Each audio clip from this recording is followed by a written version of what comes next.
தமிழ்நாடு சட்டப்பேரவை களம் பரபரப்பாக சென்று கொண்டிருக்கூடிய நிலையில் முன்னாள் மத்திய அமைச்சரும் தற்போதைய மத்திய சென்னை நாடாளுமன்ற உறுப்பினருமான தயநிதி மாறன் நம்மோடு இணைந்திருக்கிறார். அவரிடம் பல்வேறு கேள்விகளை கேட்கலாம். சார் வணக்கம். சார் வணக்கம். சார் குறிப்பாக சொல்லணும்னா மதுரையில் நேற்றைக்கு அதாவது அந்த பாஜக வேட்பாளர் ராமசீனிவாசன் வேட்புமனு தாக்கல் பண்ணியிருக்காரு. அவர் ஆதரிச்சு பிரச்சாரம் செய்வதற்காகவும் வேட்புமனு தாக்கல் செய்வதற்காகவும் அந்த மகாராஷ்டிரா மாநிலத்துடைய முதலமைச்சர் தேவேந்திர பட்னாவிஸ் என்ன சொல்லியிருக்காருன்னா, இவர் வெற்றி பெற்றவுடன் பிரதமரை சந்திச்சு மெட்ரோ ரயில் திட்டத்தை கொண்டு வருவாரு அப்படின்னு சொல்லியிருக்காரு. ஏன்னா ஏற்கனவே மெட்ரோ ரயில் திட்டத்திற்கு உரிய மக்கள் தொகை இல்லை அப்படின்னு சொல்லிட்டு பல்வேறு காரணங்களை கூறி மத்திய அரசு நிராகரிச்சிச்சு. ஆனால் பாஜக சட்டமன்ற உறுப்பினர் வெற்றி பெற்றுவிட்டால் உடனே அந்த மெட்ரோ ரயில் திட்டம் வரும்னு அவர் பேசுறது எப்படி சார் இருக்கு? இது குறித்து முதலமைச்சர் கூட பல்வேறு கேள்விகள் எழுப்பியிருந்தார். கண்டிப்பாக வருத்தப்படக்கூடிய இது. இன்னொரு மாநிலத்தின் முதலமைச்சர், அதுவும் குறிப்பாக பாஜக மாநிலத்தை ஆளுகின்ற முதலமைச்சர் தமிழ்நாட்டுக்கு வந்து பாஜக வேட்பாளர் வெற்றி பெற்றால் நிறுத்தி வைக்கப்பட்ட திட்டத்தை நாங்கள் செயல்படுத்துவோம் என்பது சொல்வது மிகவும் தவறான முன்னுதாரணம். நான் கேட்கிறேன் திரு ஃபட்னவிஸ் அவர்களே, அதே மதுரையில் தான் எய்ம்ஸ் மருத்துவக் கல்லூரியை கட்டுகிறோம் என்று 10 ஆண்டுகளாக கட்டி கொண்டிருக்கிறார். அதை நிறைவேற்ற சொல்லலாம்ல, அதை உங்களால் முடியாது இல்லையா? வேண்டுமென்றே தேர்தலுக்காக கோவைக்கும் மதுரைக்கும் தமிழக அரசால் ஒப்புதல் அளிக்கப்பட்டு வரையை அங்கு நாங்கள் ஒன்றிய அரசு அமைத்த போது இங்கு ஜனத்தொகை பத்தாது என்று வேண்டுமென்றே சப்பம் கட்டி நிறுத்தி வைத்துள்ளது மோடி அரசு. இது ஏனென்றால் மேலும் சொல்ற 60% செலவினை நாங்களே ஏற்றுக்கொள்கிறோம் என்று தமிழக முதலமைச்சர் கூறியும் அந்த திட்டத்தை நிறுத்தியிருக்கிறார்கள். நான் கேட்கிறேன், இவ்வாறு ஒரு ஆளுகின்ற மகாராஷ்டிரத்தில் ஆளுகின்ற ஒரு முதலமைச்சர் பேசுவது வெட்கக்கூடியது. இது ஒன்றும் இல்லை. காரணம் வந்து அவர் நாக்பூரை சார்ந்தவர்கள் RSS இதை பேசுவார்கள். அவர்களுக்கு கேட்கிறேன், இதே வந்து உங்க ஊரில் வந்து நாங்கள் சொன்ன ஏற்றுப்பீங்களா? ஏன் தொடர்ந்து தமிழ்நாட்டையும் தமிழ் மக்களையும் இழிவுபடுத்துகின்ற வகையிலே பாஜக செயல்படுகிறது என்பதே என் கேள்வி. சார் அடுத்ததாக சொல்லணும்னா, குறிப்பாக பாஜக வந்து தொடர்ந்து அந்த தேர்தல் பிரச்சாரங்கள்லாம் ஈடுபட்டு வராங்க.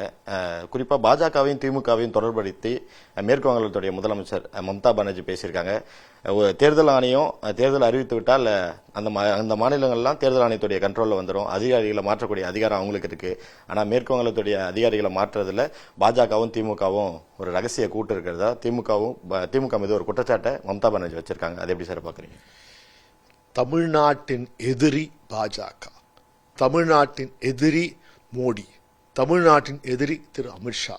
அவர்களுக்கு அடிமை சாசனம் தூக்குவர் எடப்பாடி பழனிசாமி.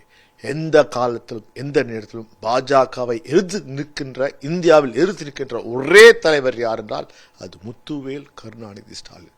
தமிழர்கள் பெருமையும் தமிழின் பெருமையும் தமிழ்நாட்டின் உரிமைக்கும் குரல் கொடுக்கும் ஒரே தலைவர் யாரென்றால் முத்துவேல் கருணாநிதி ஸ்டாலின் தான். அவர் செயல்படுவதால் தான் கடந்த 5 ஆண்டுகளே தமிழ்நாடு இந்தியாவின் தலை சிறந்த மாநிலமாக திகழ்கிறது. இன்னும் சொல்லப்போனால் பொருளாதார வளர்ச்சியிலே இந்தியாவில் வளர்ச்சி 5.6%. ஆனால் தமிழ்நாட்டின் வளர்ச்சி 10.11% தொட்டிருக்கிறது. இதற்கு காரணம் சிறந்த முதலமைச்சராக திரு மு.க. ஸ்டாலின் திகழ்வதால் தான். தொடர்ந்து அவருக்கு தமிழ்நாட்டு மக்கள் வாய்ப்பளிப்பார்கள். வாய்ப்பளித்த பிறகு இன்றும் பல பெருமைகளை தமிழ்நாட்டுக்கு வரிசை சேரும். அது மட்டும் தொழில் வளர்ச்சி பெருகும். தொழில் வளர்ச்சி பெருகுவதில் தமிழுக்கு மரியாதை அளிக்கப்படும், முக்கியத்துவம் அளிக்கப்படும். சார் அதே போல இந்திய தலைமை தேர்தல் ஆணையரை தகுதி நீக்கம் செய்யணும்னு சொல்லிட்டு எதிர்கட்சிகள்லாம் மார்ச் மாதம் வந்து ஒரு நோட்டீஸ் ஒன்று கொடுத்திருந்தாங்க. ஆனா இந்த நோட்டீஸ் இன்னைக்கு ரத்து செஞ்சிருக்காங்க. அதை எப்படி சார் பாக்குறீங்க? அது நியாயம்தானுங்களே. எப்படிங்க பாஜக ஆதரவாக செயல்படக்கூடிய ஒரு தேர்தல் ஆணையத்தை அதிகாரியை, தலைமை அதிகாரி எப்படி விடுவாங்க? அவர்கள் வெளியே வந்து காப்பார்கள். காரணம், இன்றைக்கு இருக்கிற தேர்தல் ஆணையம் அனைத்து தேர்தல் ஆணையம் மட்டும் இல்ல, தனிச்சையாக செயல்படக்கூடிய CBI, தனிச்சையாக செயல்படக்கூடிய என்ஃபோர்ஸ்மெண்ட், தனிச்சையாக செயல்படும் இன்கம் எல்லாமே இன்றைக்கு பாஜகவின் அடிமையாக இருக்குது. எங்கே அவர்களுக்கு தேவைப்படுகிறதோ, அவர்கள் என்ன செய்ய சொல்கிறார்களோ அதை தானே செய்கிறார்கள். நான் உதாரணத்துக்கு கொள்கிறேன். கடந்த 2 நாடாளுமன்ற தேர்தலை பாருங்கள். தேர்தல் முடிந்த பிறகு ஒரு ஓய்வு காலம், யாரும் பிரச்சாரமே செய்யக்கூடாது. அப்ப என்ன பண்றார் பிரதமர்? அந்த ஓய்வு காலத்தில் அவர் முதல்ல போய் இமயமலையத்தில் போய் அவர் தான் தியானம் பண்றார். தியானம் பண்ணுறது யார் அதிகாரம் தரா? யாருக்கு அவருக்கு பர்மிஷன் தரா? தேர்தல் ஆணையம். 2 நாட்களுக்கு மக்கள் எந்தவித அரசியல் பிரச்சாரம் இருக்கக்கூடாத நேரத்தில் அவர் அங்க போய் தியானம் செய்வதை 2 நாட்கள் தொலைக்காட்சிகள் 24 மணி காட்டி பிரச்சாரம் செய்தார்கள். அதை தடுத்து நிறுத்தியதா தேர்தல் ஆணையம்? ஏன் கடந்த 2024 தேர்தலில் என்ன பண்ணார்? முதல்ல அங்க இமாலயத்துக்கு போனார், குமரிக்கு வந்தார்ல, குமரிக்கு வந்து தியானம் பண்ணாரா? 2 நாள் தியானம் பண்ணாரா? அதையும் தொலைக்காட்சிகள் எல்லாம் போட்டி கொண்டு காட்டியது. அதை தடுத்து நிறுத்தியதா தேர்தல் ஆணையம்? நடுநிலையாக செயல்படக்கூடிய தேர்தல் ஆணையம் ஒருதலை பட்சமாக பாரதிய ஜனதா கட்சியின் மோடியின் அடிமையாக செயல்படுவதே உண்மை. அதனால்தான் வலிய வந்து அவர் தேர்தல் ஆணையத்தின் மீது ஒரு உரிமை பிரச்சனை நீக்க வேண்டும் என்று தீர்மானத்தை கொண்டு போது அதை எதிர்த்து அதை தடுத்து நிறுத்துகிறது பாரதிய ஜனதா அரசு. சார், இந்திய தேர்தல் ஆணையம்ன்றது ஒரு தன்னாட்சி பெற்ற ஒரு அமைப்பு. ஒரு அரசியல் கட்சியோட தொடர்பு படுத்தி அந்த ஒரு தேர்தல் ஆணையத்தை சொல்றது சரியான ஒரு கூற்றா சார்? அவ்வாறு சொல்லுகிற நிலைமைக்கு கொண்டு வந்தது யார்? பாஜக தானே, மோடி தானே, அமித்ஷா தானே. அவர்கள் எப்பொழுது என்ன செய்ய சொல்கிறார்களோ அதை செய்வது யார்? தேர்தல் ஆணையம் தானே. இந்த SIRலே பார்த்தீங்கன்னா அவசர காலத்தில் கொண்டு வந்தது யார்? தேர்தல் ஆணையம் தானே.